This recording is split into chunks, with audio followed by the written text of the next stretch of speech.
All right, here's one extra bonus exam number 4 review question. Another friction tipping problem. So let's say that you're walking down the street, it's right before big trash day, and you find a refrigerator chilling on the street. Now that was a secret joke. Hopefully you laughed. All right, so you got a refrigerator hanging out on the street, and you're like, oh man, I could totes use this in my house. So you start pushing it because you know you can't lift it. So you're going to see, can you push it to your house?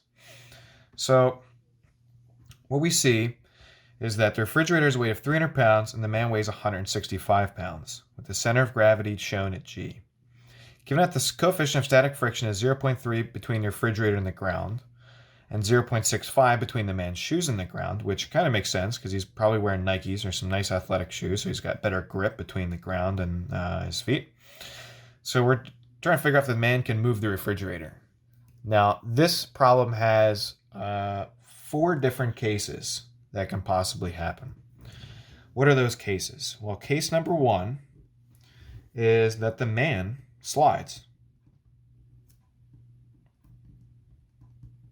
Or you slide, if we're putting you in the problem.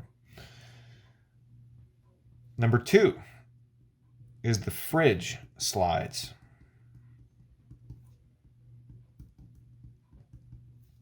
Number 3 is that the man tips.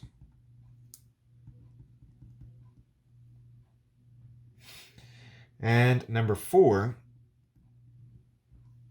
is that the fridge tips.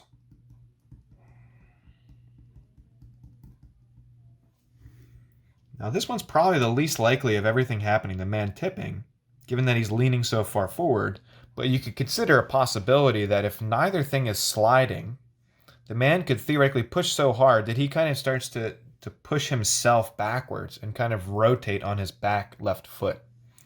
So that is a possibility that we're going to have to consider, at least when we do the calculations out. And we'll see what happens. So basically, I'm going to draw 2 free body diagrams right now of both our man, our person, and of the fridge. And then we'll come back.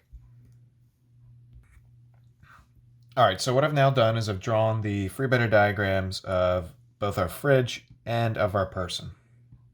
I forgot this dimension right here. And we'll include our XY axes as well, just so that anyone that's looking at our problem knows what we're talking about. So let's look at our man first, and we'll look at condition number 1, which is that the man slides. So when we look at our person, I've drawn him in purple so it's maybe a little bit easier to distinguish what's going on. And what we can see is that if the man's pushing the refrigerator pushes back on him at 3.5 feet from the ground. We can see his center of gravity, W, is pulling down 3 feet away from his back left foot. We've got a normal force on either foot, and we've got force of friction pushing to the right on either foot. And we know that the force of friction is going to the right because if this man slides, he would be pushed back to the left. So for case number 1, then the man slides, what we can say is going to happen is that the sum of the forces in the x direction are going to be equal to 0.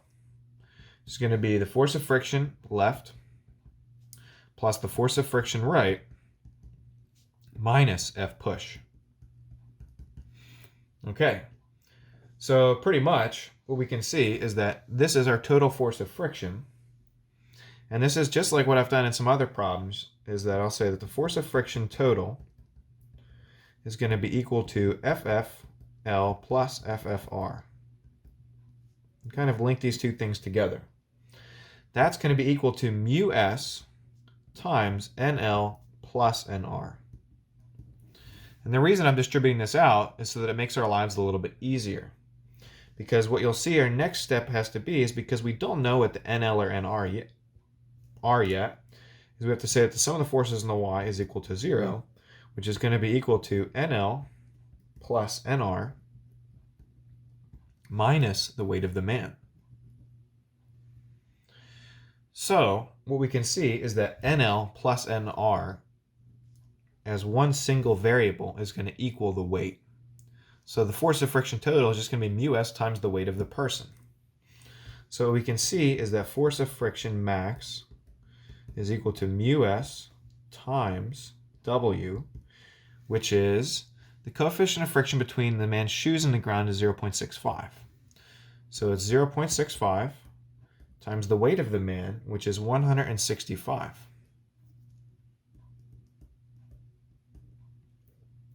And what we get is that the force of friction max right now is 107.25 pounds. And this is the force that we get for case number 1. So we'll come back and we'll compute the other cases and see what we get. So case number 2, let's look at the fridge now and see that the fridge slides. So case number 2 is going to be very much similar to what we just did a second ago. And it's actually going to be a lot easier because for the fridge sliding, we're going to do some of the forces in the x, set that equal to 0, and that's just F pushed to the right minus the force of friction. So we can see that the force of the push is going to equal to the force of friction of the fridge, triple F. So we know that the force of friction maximum for the fridge is equal to mu s times NF, the normal force of the fridge. So we just write one more simple equation, sum of the forces in the y equal to 0, which tells us that NF minus the weight of the fridge is going to be equal to 0. Therefore, the normal force will equal the weight of the fridge, which is 300 pounds. So then pretty much for case 2, to slide the refrigerator, you would need to exceed the force of friction max, which would be 0.3 times 300. And what this gets us is that the force of friction to slide the fridge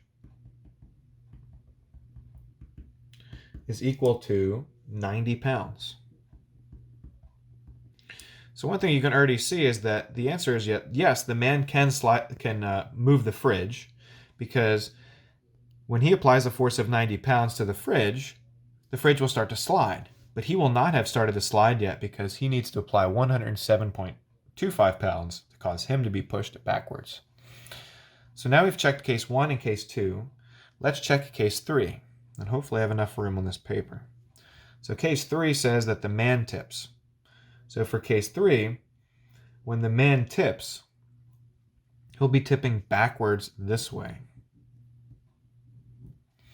So pretty much the normal force on the right foot and the force of friction on the right foot go away. So I'm just going to write down, rather than redraw a free bed diagram, is that NR is equal to 0. And I guess that also FFR is equal to 0 to be fully consistent. So to check this, and the man tipping backward to the left, we would have to say that the sum of the moments about the left shoe is equal to 0, which would tell us that 165, which is the man's weight, times 3, which is going clockwise. So we have 165 times 3 clockwise, minus F push times 3.5. Due to line of action, we can see that F push is 3.5 feet above FFL. So we see that this is clockwise, so that's negative plus FP times 3.5. So in this particular case, FP is equal to 141.4 pounds. And this would be the man tipping.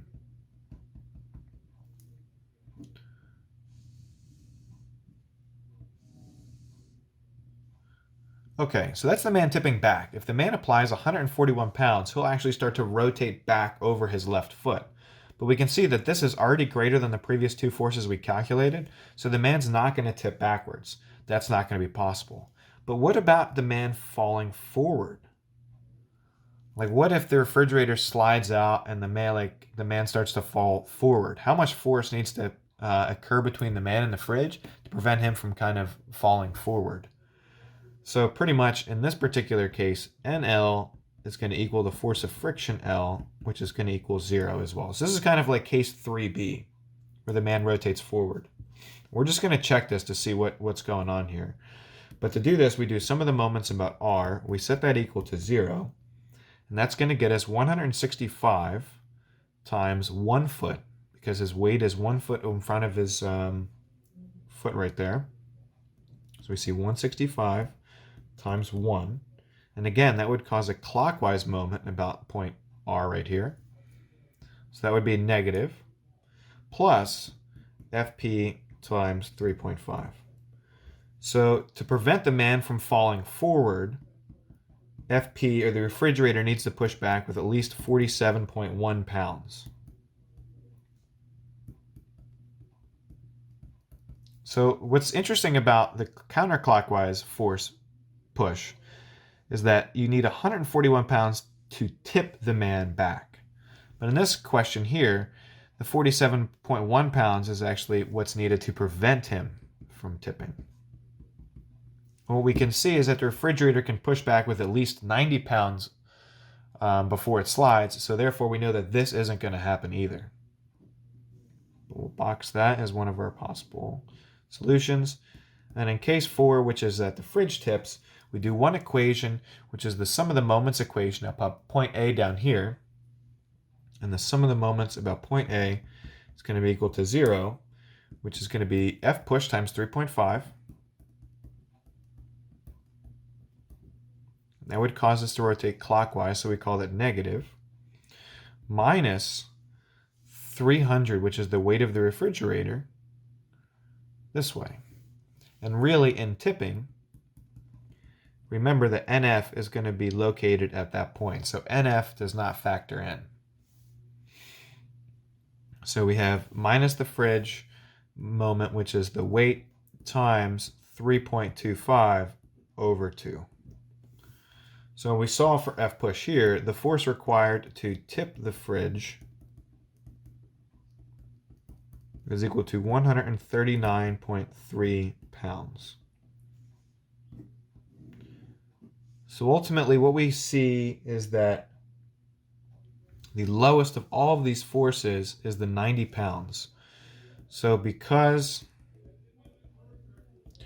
what we've solved for in case 2 is less than case 1, case 3, and case 4, we can tell that the fridge will slip.